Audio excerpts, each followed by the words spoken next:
There is a version of World War II that most people carry with them without ever questioning it. It is the version with clear sides, clean causes, and a resolution that felt like justice. It is the version where the right countries won, the wrong ones lost, and the documents that followed confirmed what everyone already believed. That version exists. It is not entirely wrong, but it is incomplete in ways that matter, and the parts that were left out were not left out by accident. The files that were sealed, the reports that were reclassified, the testimonies that were buried in archives and not opened until decades after the witnesses were dead. These do not tell a different war. They tell the same war with the administrative layer visible.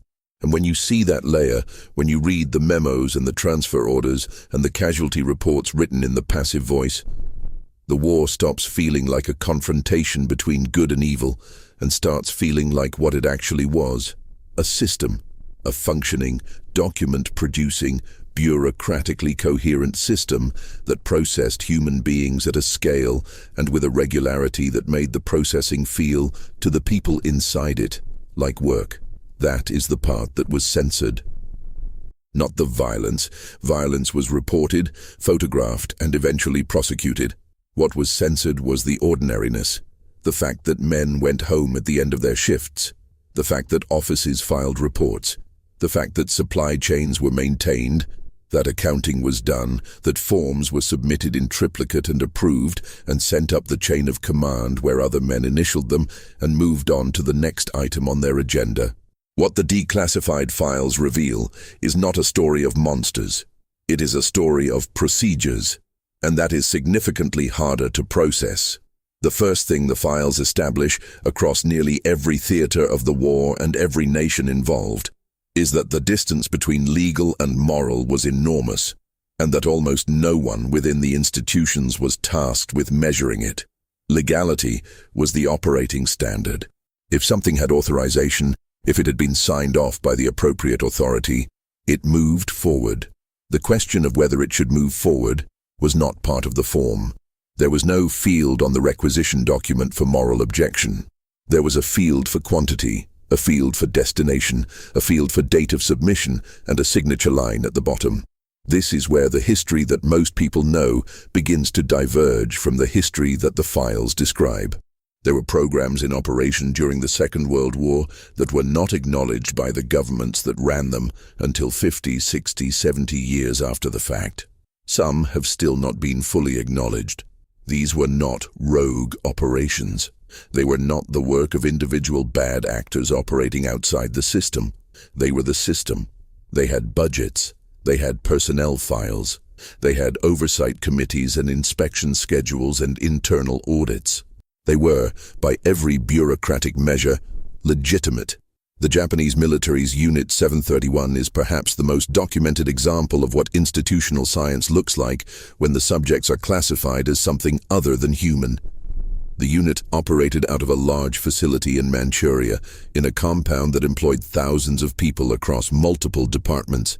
There were doctors, there were lab technicians, there were administrators who handled the paperwork, there were guards who maintained the perimeter, there were cooks who fed the staff. The facility was, in functional terms, an organization. It had org charts, it had reporting structures, it had performance reviews. What it also had was a prisoner population that the institution referred to in internal documents not by name, not by nationality, not by any human designation, but by the word maruta. The translation is logs, as in timber, as in raw material. This was not a slur invented in the heat of anger. It was a bureaucratic category. It appeared in official documents. It was used in correspondence between departments. The dehumanization was administrative before it was physical. The experiments conducted at Unit 731 were methodical. They were designed to produce data. Subjects were exposed to biological agents, and the progression of infection was tracked and recorded.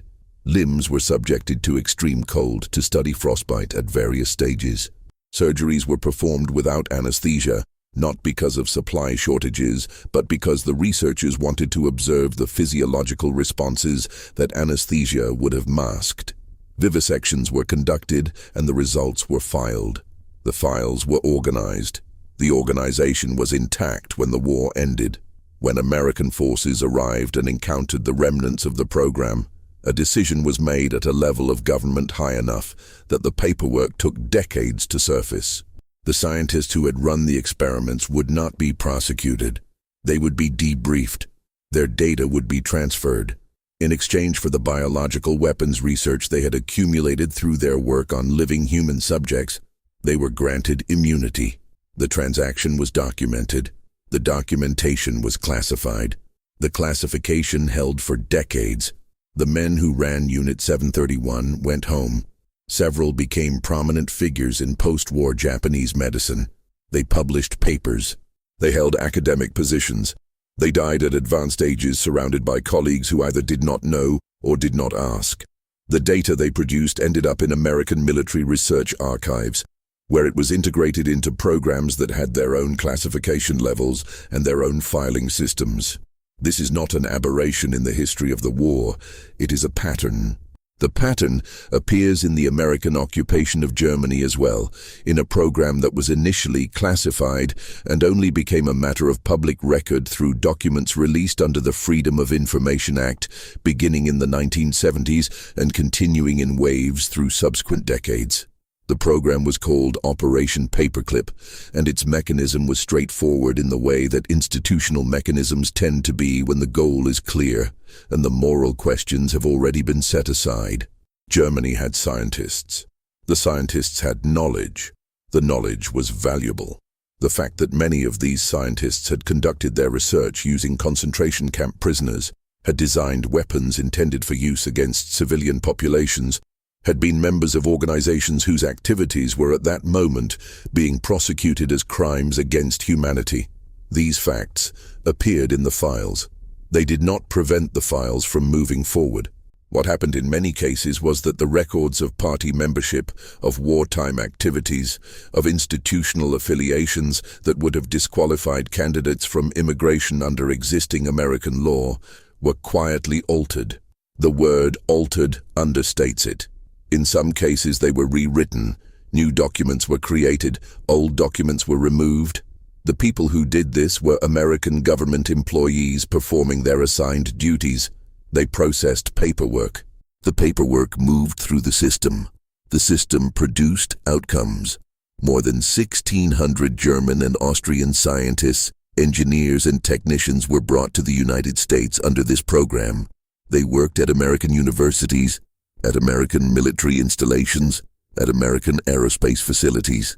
The rocket program that eventually put American astronauts on the moon was built in part by men whose files had been reviewed, modified, and approved by the same government that was simultaneously prosecuting their colleagues at Nuremberg for crimes that some of those colleagues had also committed. The trials at Nuremberg proceeded on a principle that had been established in the courtroom and nowhere else at the time. The principle was that following orders did not constitute a defense for atrocity. This was a new idea in international law. It was argued, adjudicated, and upheld. The men who were convicted under this principle were hanged or imprisoned. Their trials were documented in enormous detail. The documentation is accurate. What the documentation does not address is the institutional question that sits underneath the legal one. The principle that following orders is not a defense presupposes that there was a moment when the individual could have chosen otherwise. In a bureaucracy operating at the scale that the Nazi state, and in different ways, the other wartime governments operated, that moment of individual choice was not always visible from inside the system. This is not an excuse.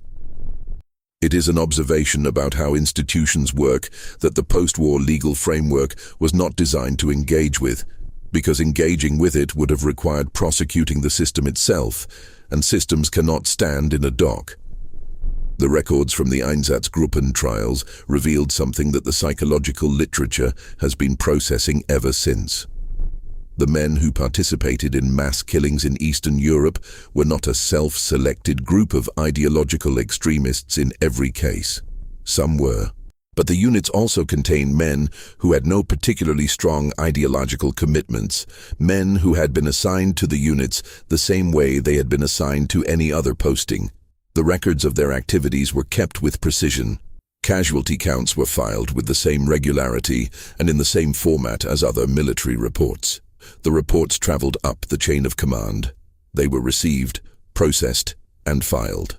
One report from an Einsatzgruppe operating in Ukraine in 1941 documents the killing of over 30,000 people over a 2-day period at a ravine called WWII. The report describes the operation using language that is indistinguishable in tone from a logistics summary. Numbers are given. The numbers are precise. The operation is described as having been carried out successfully and without incident. The report was signed by the unit commander and transmitted through standard military channels. It was received and filed in Berlin. The filing continued throughout the war. When investigators began working through captured German records after the German surrender, they found not gaps but abundance. The system had documented itself with extraordinary thoroughness. Personnel files, transfer orders, supply requisitions, budget allocations, correspondence between offices about the management of resources, which in this context meant people. The administrative language used throughout was the language of resource management, logistics, and operational efficiency. At the Wannsee Conference in January of 1942, senior officials of the Nazi state met in a villa outside Berlin to coordinate the implementation of what they referred to as the final solution to the Jewish question. The meeting lasted approximately 90 minutes. Notes were taken. 15 copies of the minutes were prepared and distributed to the relevant departments.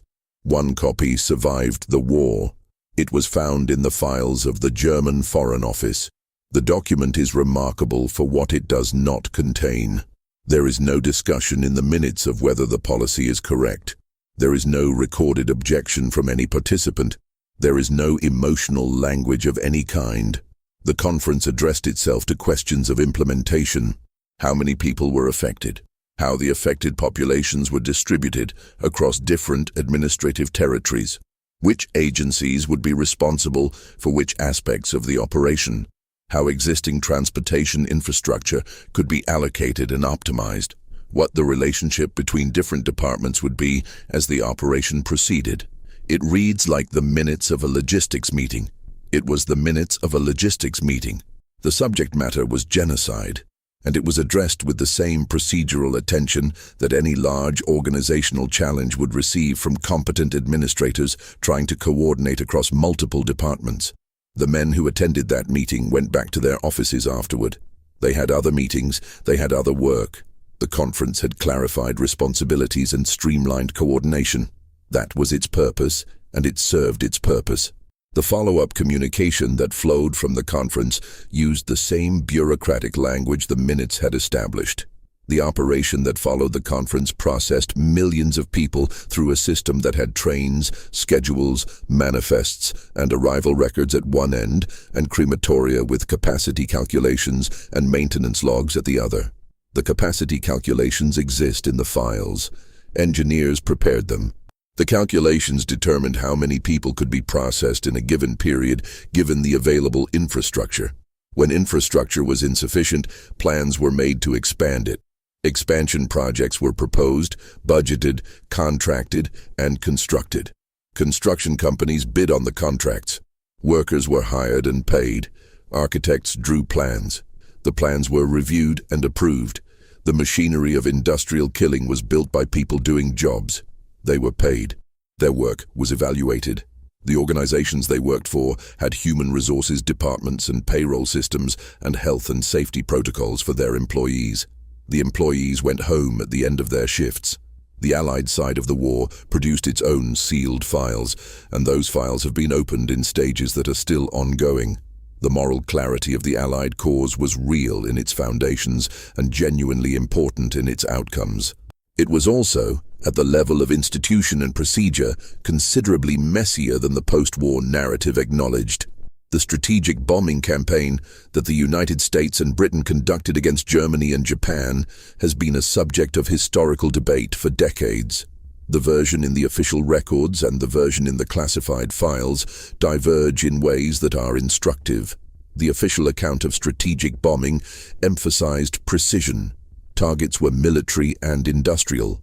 The intention was to degrade the enemy's capacity to wage war by destroying the infrastructure that supported it. This was the stated rationale, and it was partially accurate. The classified planning documents tell a more complete story. By 1944, the targeting philosophy of the Allied bombing campaign had incorporated a concept that planners referred to in internal documents variously as area bombing, morale bombing, and dehousing. The idea was that bombing civilian residential areas would reduce the productive capacity of the workforce by destroying their homes and disrupting their routines, and would simultaneously erode the morale of the civilian population to a degree that would affect the enemy government's ability to sustain the war effort. The area bombing directive issued to British Bomber Command in February of 1942 was explicit in ways that the public statements of the period were not. It directed that operations should focus on the morale of the enemy civilian population and in particular of the industrial workers. This directive remained in effect and was implemented systematically. Cities were selected not for the military targets they contained, but for their geographic and demographic characteristics. Bombing raids were designed to create firestorms. The physics of firestorms were understood, and the conditions to produce them were deliberately engineered. The firebombing of Dresden in February of 1945 occurred when the military situation in Europe was such that Germany's defeat was a matter of weeks or at most a few months away. The city was densely populated with civilians, including a substantial refugee population from the eastern territories fleeing Soviet advances. The raid was planned and executed by Allied air forces in multiple waves over 2 days. The fires that resulted burned for days.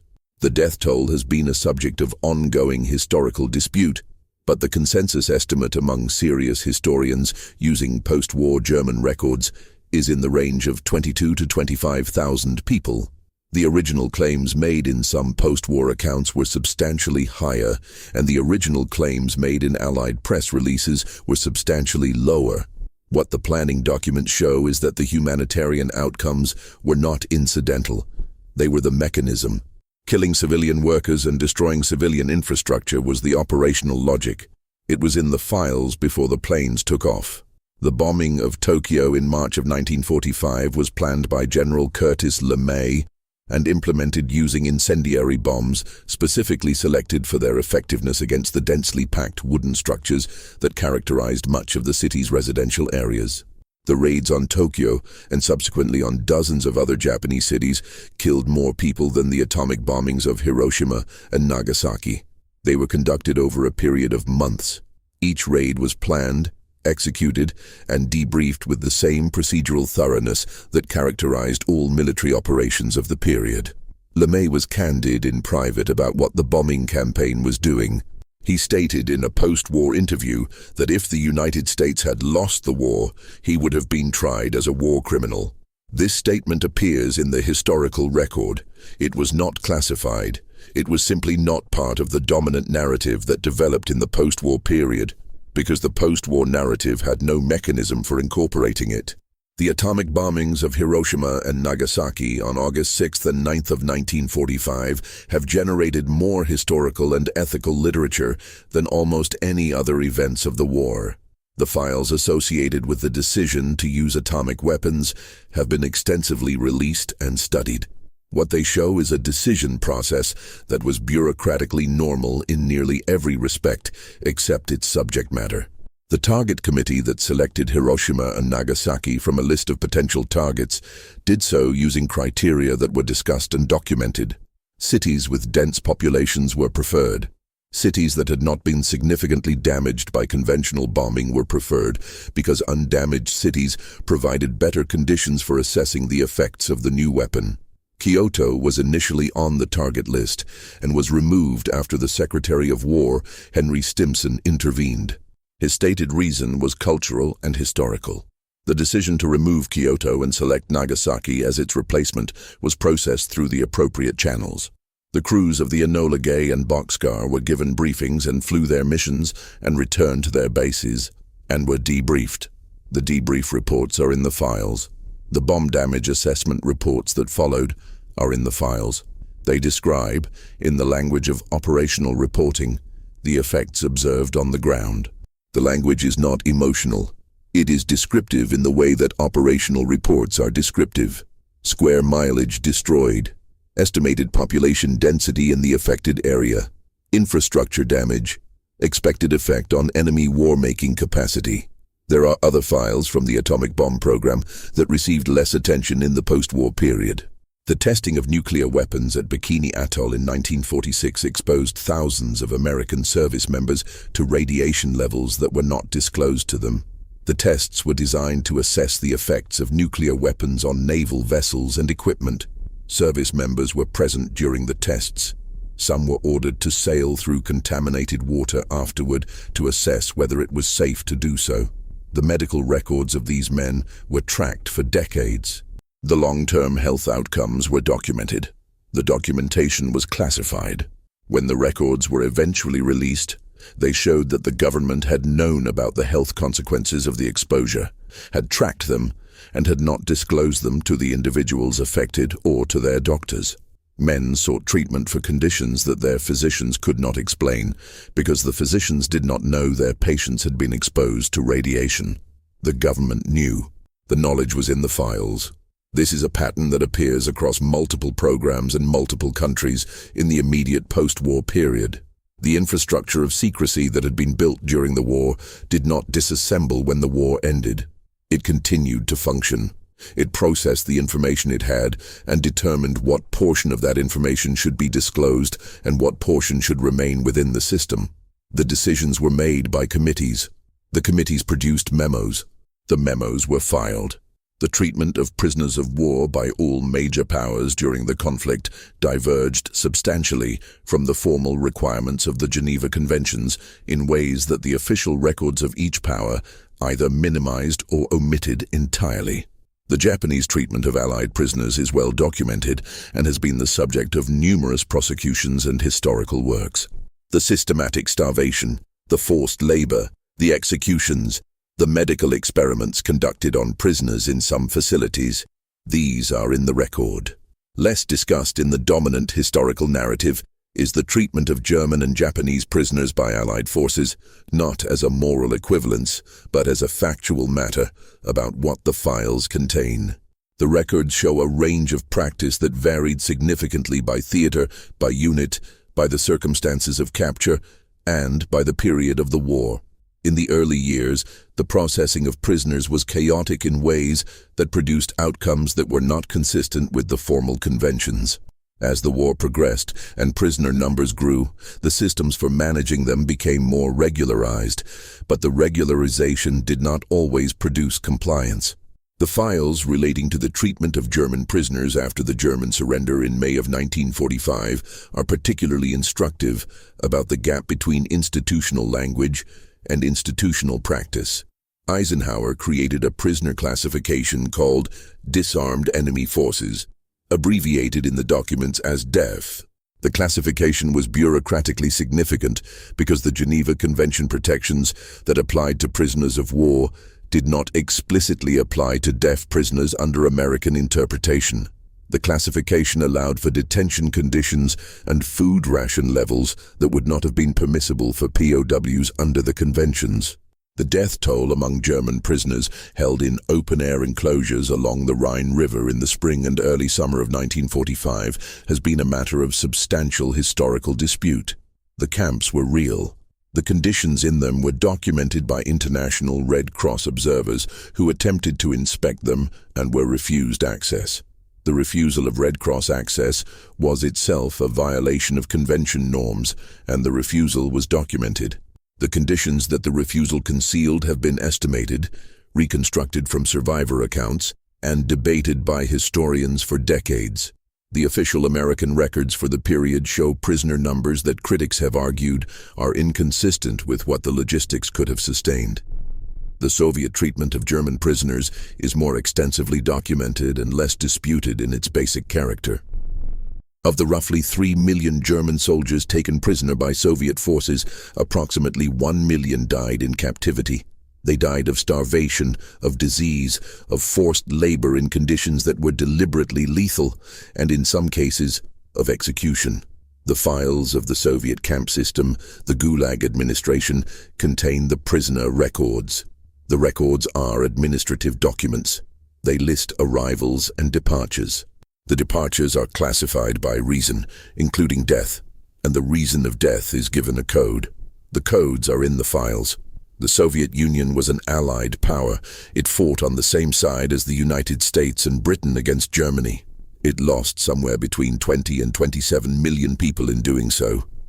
A scale of loss that is difficult to incorporate into any framework of comprehension.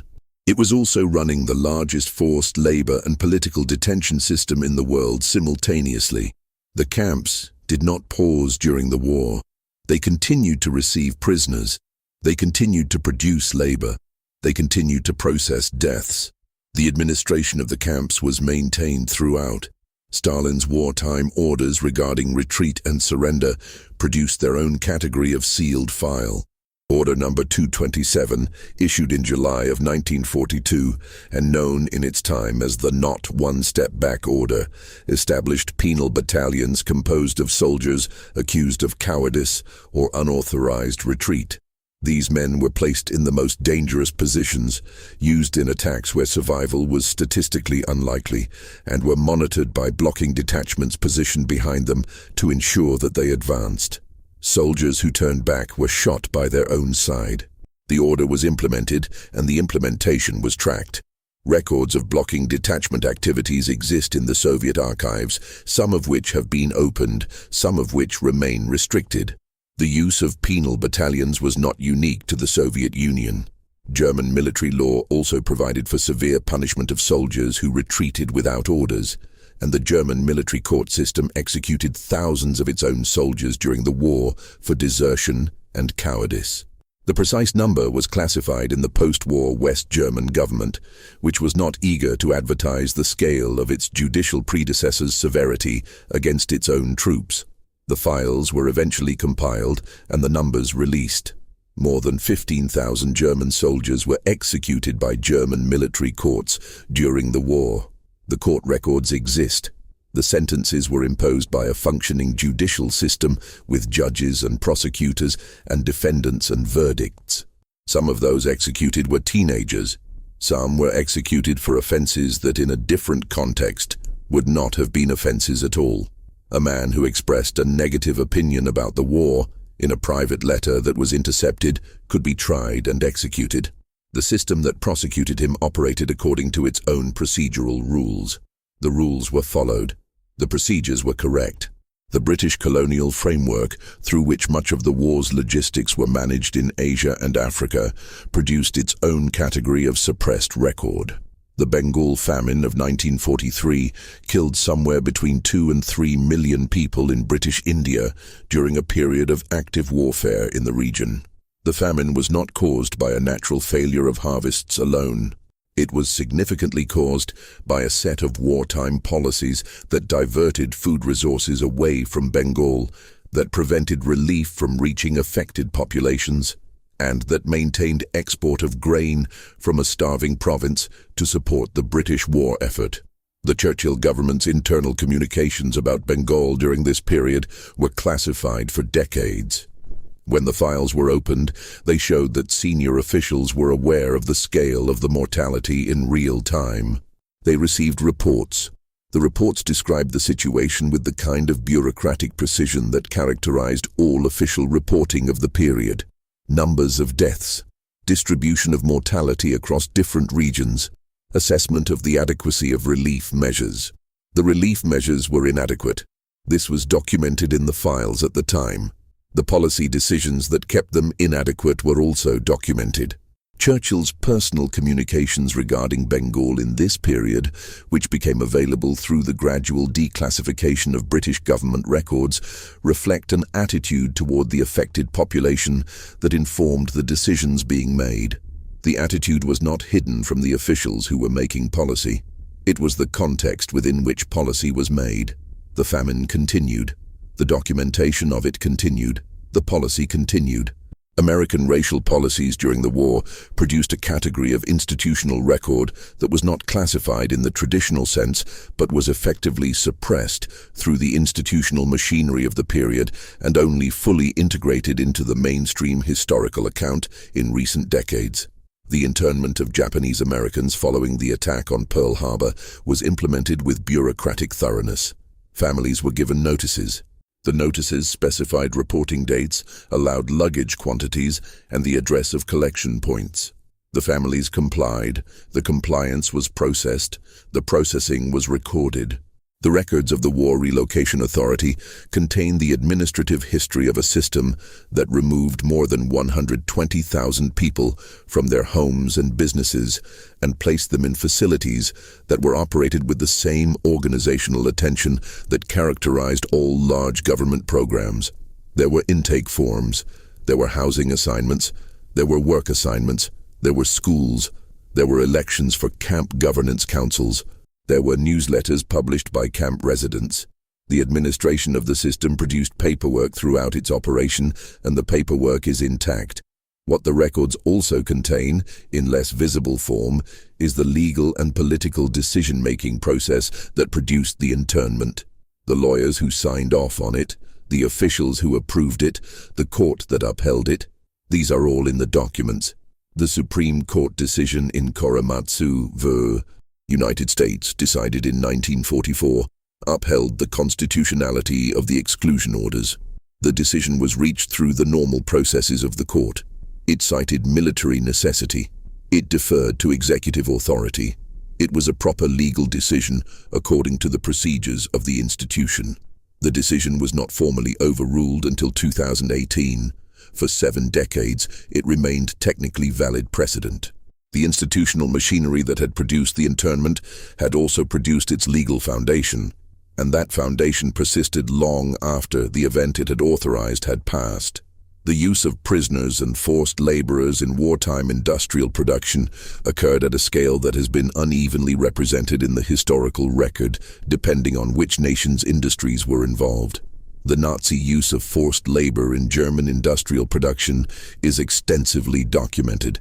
Companies like IG, Farben, Krupp, and Volkswagen used concentration camp prisoners as workers. The use was negotiated between the companies and the SS in documents that specified the daily fee the company would pay the SS for each worker and the conditions under which workers would be housed and fed. The workers received nothing. The SS received the payment.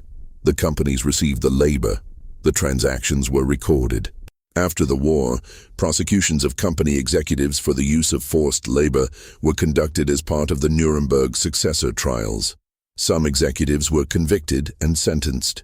Most sentences were reduced in subsequent years. By the early 1950s, most of those convicted had been released. The IG Farben executives who were convicted of using Auschwitz prisoners to staff a synthetic rubber plant adjacent to the camp returned to prominent positions in West German industry. The post-war German economic recovery was built in part by men whose wartime activities had been prosecuted, adjudicated, and effectively set aside.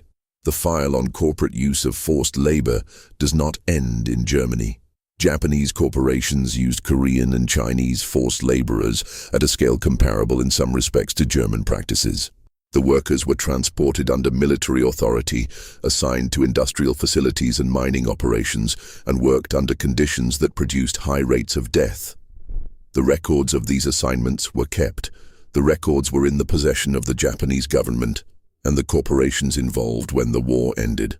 The post-war settlement between Japan and the United States and the subsequent relationship between the two governments produced a framework in which these records were not a central subject of international prosecution.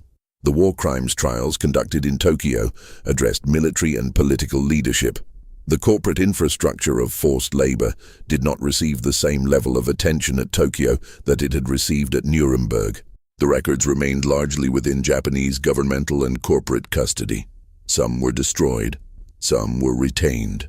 The legal proceedings that have addressed these issues have proceeded in Japanese courts in the decades since, with outcomes that have been contested by plaintiffs and corporations and governments throughout. The medical experiments conducted by Nazi Germany on concentration camp prisoners were addressed at Nuremberg in the doctor's trial, which resulted in the conviction of several physicians and the development of the Nuremberg Code, a set of principles governing research on human subjects. The code established consent as a foundational requirement. It was a significant development in medical ethics. The records of the experiments themselves are extensive and include documentation of experimental design, subject selection, procedural notes, and outcome recording that was conducted with the same methodological attention that characterized legitimate medical research of the period. The researchers were trained scientists working within scientific conventions. Their documentation practices reflected their training. The subjects of their research appear in the records as case numbers, with physiological measurements and experimental responses recorded in tables. Some of this data was used in post-war medical and scientific contexts. The ethical debate about whether data produced through atrocity should be usable in legitimate research has been ongoing in medical ethics literature since the late 1980s, when it became more widely known that some researchers had cited Nazi experimental data in published work. The debate has not been resolved to the satisfaction of all parties. The data exists. The files are in archives. Researchers make decisions about what to do with them. The American chemical weapons program during the war conducted tests on human subjects in ways that were not disclosed to the subjects. Military personnel were exposed to mustard gas and other chemical agents in experiments designed to determine exposure thresholds and treatment effectiveness. The subjects were told they were participating in tests of new clothing or equipment. They were not told they were being exposed to chemical weapons. The records of these experiments were classified. Veterans who had participated and who developed long-term health conditions were unable to obtain information about what they had been exposed to because the records were sealed. Some veterans spent decades seeking acknowledgement that their health problems were related to their wartime participation in experiments that their own government would not confirm had occurred. The files were eventually released in the 1990s following a congressional inquiry. The released files confirmed the tests, confirmed that subjects were not informed, and confirmed that the government had tracked the health outcomes of participants for decades without disclosing to them what it knew. The British conducted similar chemical weapons tests using their own service members and Indian troops. The tests were conducted in Australia and India. The records were classified under British national security provisions. They became a subject of public knowledge through investigative journalism and subsequent archival research. The men who participated were denied information about their exposures for the same reasons and in the same way as their American counterparts. The institutional machinery of secrecy operated across national borders with similar logic. The role of neutral countries in the functioning of the war economy has been extensively studied, but unevenly acknowledged. Switzerland maintained its neutrality throughout the conflict and performed services for both sides that were essential to the financial machinery of the war. Swiss banks held gold that had been transferred from the German Reichsbank. The provenance of some of that gold, which was established by investigative journalists and a commission appointed by the Swiss government in the 1990s, included gold that had been confiscated from Jewish communities and institutions in occupied Europe, and gold that had been removed from victims of the concentration camp system. The Swiss banking records relating to these transactions were not made available for independent examination for decades after the war. When pressure from the American government and Jewish organizations and investigative journalism created sufficient external pressure, the Swiss government appointed the WWII Commission to investigate. The Commission's report, published in 2002, confirmed the nature of many of the transactions and the scale of the material involved. The Commission's access to records was not complete. Some institutions declined to provide full cooperation. The report is a thorough document about the limits of what can be documented when institutions retain control of their own records. Sweden's wartime neutrality also produced a category of transaction that the post-war period was slow to examine.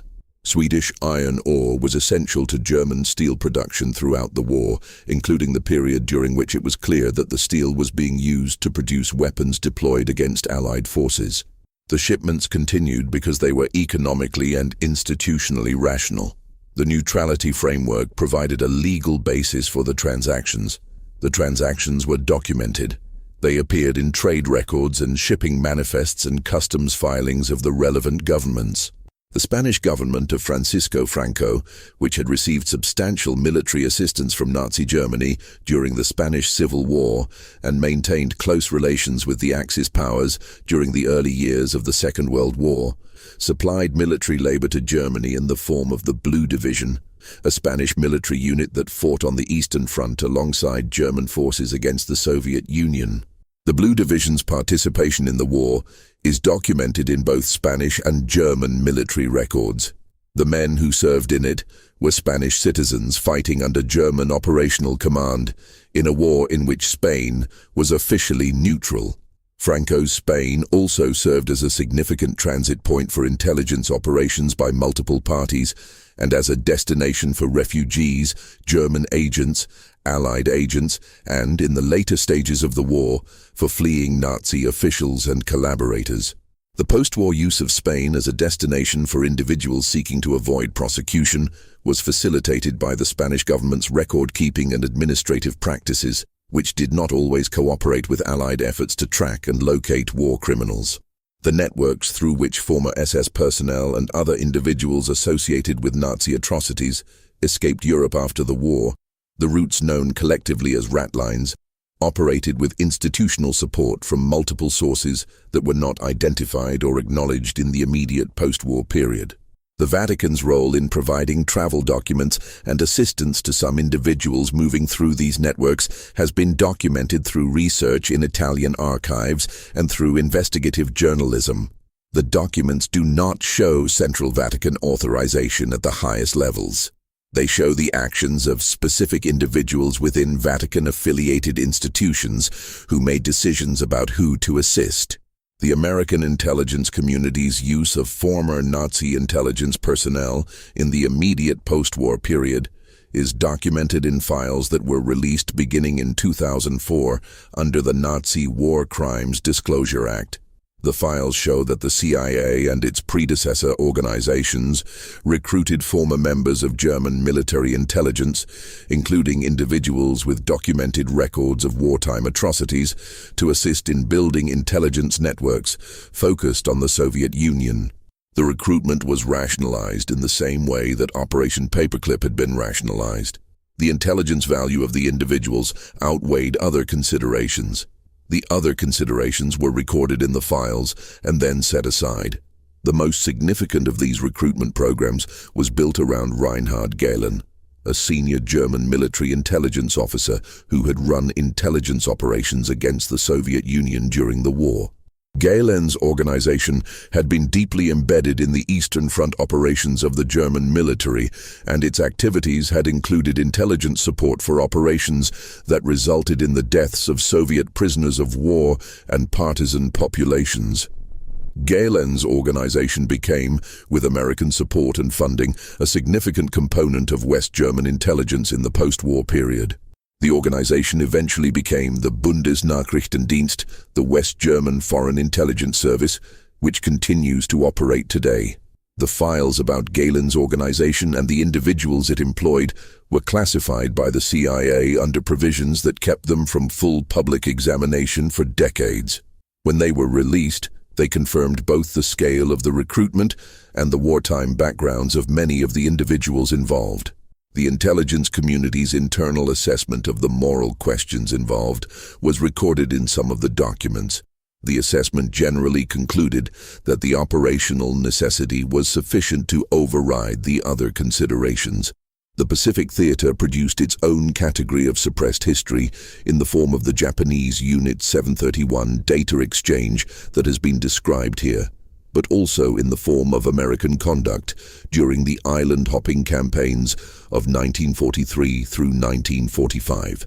The intensity of combat in the Pacific, The ideology of the conflict as it was understood by both sides and the specific conditions of jungle and island warfare produced conduct that was documented internally and not disclosed publicly for decades. The taking of trophies from Japanese dead, skulls, teeth, bones, ears, was practiced by some American forces in the Pacific to a degree that reached sufficient scale to prompt official military attention. A memorandum from an admiral in the Pacific Fleet explicitly prohibited the practice and described it as conduct unbecoming to American forces. The memorandum exists in the files. The fact that a senior admiral found it necessary to issue such a memorandum is itself documentation of the scale of the practice. Life magazine published a photograph in May of 1944 showing a young American woman examining a human skull that had been sent to her as a gift by her Navy boyfriend serving in the Pacific. The skull belonged to a Japanese soldier. The photograph was published with a caption that treated the subject matter as a romantic gesture from a man at war to a woman at home. The photograph appeared on the newsstands of the United States without producing a significant official response. The interrogation of prisoners in the Pacific produced documented instances of conduct that the participants understood would not survive public scrutiny. The interrogation records that survive tend to be sanitized versions of what occurred. The fuller accounts exist in diaries and letters that have surfaced over decades through estate sales and archive donations, and in the testimonies of veterans who spoke in the decades before their deaths with historians, some of whom published their accounts. The broader question of the laws of war and their application in the Pacific was shaped by a mutual perception among combatants on both sides that the conventions did not apply in the same way that they applied in the European theater. The reasons for this perception were multiple and included both the specific military circumstances and the ideological frameworks through which each side understood the other. The practical effect was that both sides treated the conflict in ways that fell below convention standards with greater frequency than was the case in Europe, and the documentation of this divergence was kept largely within internal military records. The Manhattan Project produced a security and classification system so comprehensive that most of the people who worked within it had no awareness of what they were contributing to. Workers processed materials, performed calculations, operated equipment, and received paychecks from the project administration without being told the purpose of the project. This was not accidental. It was a design feature. The classification system was engineered to produce useful labor from people who did not know what they were producing. The health and safety records associated with the Manhattan Project have been the subject of ongoing release and study. Workers at facilities in Oak Ridge, Tennessee, Hanford, Washington, and Los Alamos, New Mexico were exposed to radiation levels and chemical toxins associated with plutonium and uranium processing that were not disclosed to them and in many cases were not adequately measured at the time. The monitoring systems for worker exposure were inconsistent across facilities and were developed in real time as the project proceeded. The long-term health tracking of Manhattan Project workers was conducted by the project's medical division and subsequently by the Atomic Energy Commission and later the Department of Energy. The tracking produced data. The data was classified. Workers who sought medical care for conditions that they suspected were related to their wartime work were not able to access the records that documented their exposures. Physicians treating them did not know what their patients had been exposed to. The government knew. The knowledge was retained within the classification system. The post-war assessment of atomic bomb damage in Japan was conducted by American teams who documented the physical and human effects of the bombings with considerable thoroughness. The documentation included photographic evidence, casualty estimates, medical surveys of survivors, and physical assessment of destroyed infrastructure. Much of this documentation was classified initially and released in stages over the following decades. The medical documentation of atomic bomb survivors, the hibakusha, was incorporated into a long-term study called the Lifespan Study, conducted by the Atomic Bomb Casualty Commission, which was an American organization established to study the health effects of the bombings. The commission studied the health outcomes of survivors in detail over decades. The information it gathered was of significant scientific value in understanding the long-term effects of radiation exposure on human health. The Commission did not treat the survivors it studied. This was a documented policy decision. The Commission collected data. It did not provide medical care.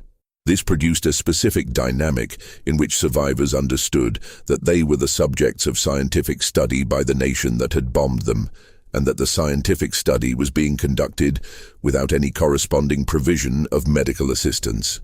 The policy was discussed in internal Commission documents. The rationale was articulated. The rationale related to concerns about the scientific integrity of the study and the relationship of the Commission to existing Japanese medical infrastructure. The survivors' experience of this arrangement was documented in testimonies gathered over subsequent decades. The institutional logic that produced the policy is in the Commission's records. The war crimes trials that followed the end of the war in both Europe and the Pacific processed a fraction of the individuals who could have been prosecuted under the standards the trials established. The selection of defendants was made by the prosecuting powers and reflected considerations that were not purely legal. Political utility, evidentiary availability, the desire to establish precedent using the most visible cases, the logistical constraints of managing large-scale trials, all of these factors shaped which individuals faced prosecution. The result was a legal record that was, by design, partial. This was understood by the people who created it. The Nuremberg trials were intended to establish principles and make a record, not to comprehensively prosecute every individual who had participated in the conduct being tried. The same was true of the Tokyo trials. The prosecutorial selections that were made meant that large numbers of individuals who had participated in documented atrocities returned to civilian life without facing legal proceedings. Some of these individuals were pursued by independent investigators and organizations in subsequent decades.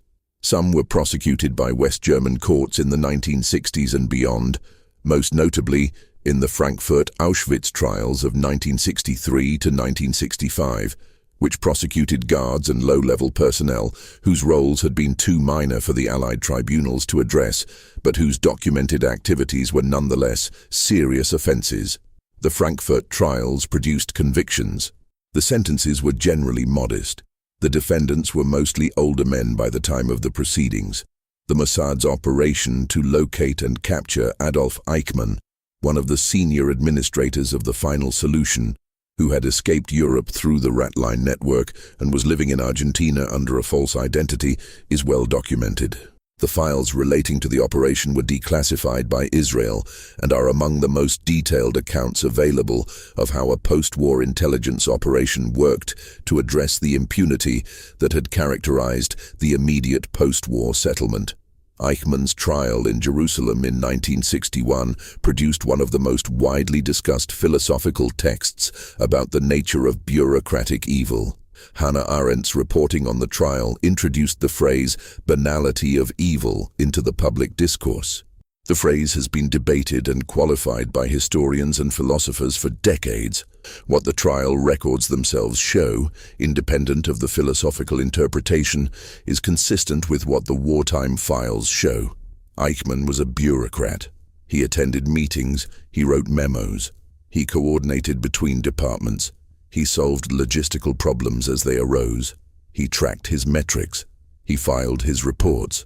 He was also, by his own account and by the evidence presented at his trial, aware of what the bureaucracy he served was doing. He was not a passive processor of paperwork who had no understanding of its implications. He was an official who understood the implications and continued to function effectively within the system. The distinction matters because it complicates both the monster narrative and the purely institutional narrative. The system enabled him. He served the system. These are not mutually exclusive. The files from the German Foreign Office regarding its role in coordinating deportations with railway authorities show the same pattern at the departmental level.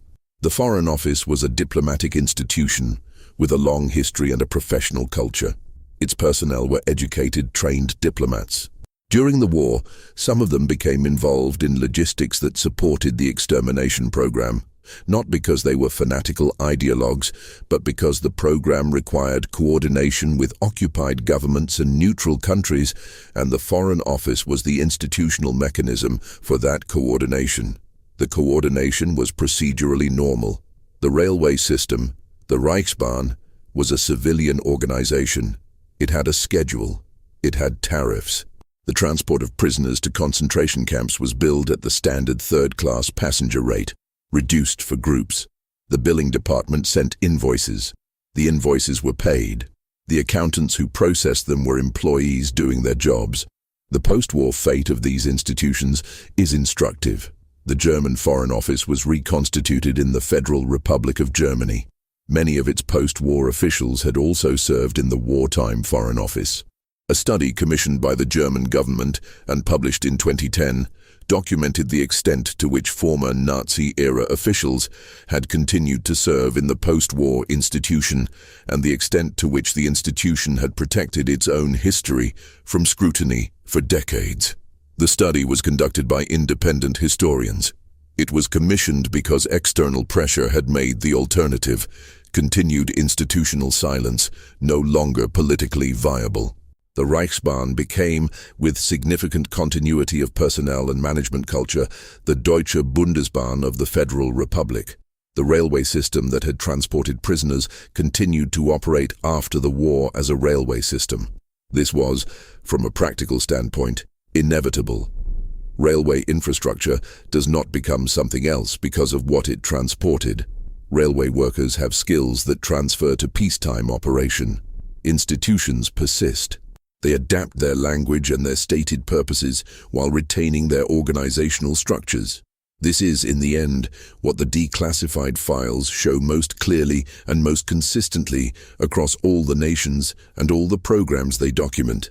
The systems that produced the war's atrocities were not destroyed when the war ended. They were reorganized, renamed, partially prosecuted, partially absorbed, and continued. The scientists continued to do science. The intelligence officers continued to run intelligence operations. The railway workers continued to drive trains. The administrators continued to administer. The paperwork continued to be filed.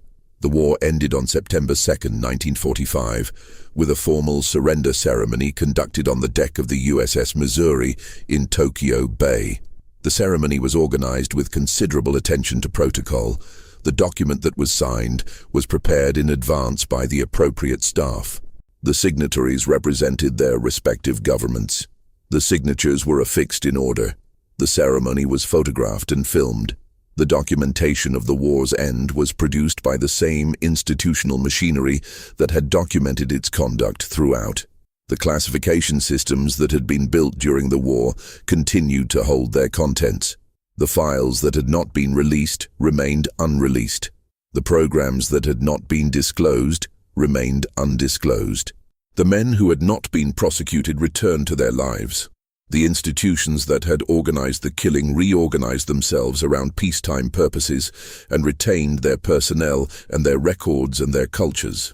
The legal frameworks that had been created to address what had happened were applied to the individuals who were prosecuted and then remained in the files, available for future use in future circumstances that the architects of the post-war order expected would never arise in quite the same way again.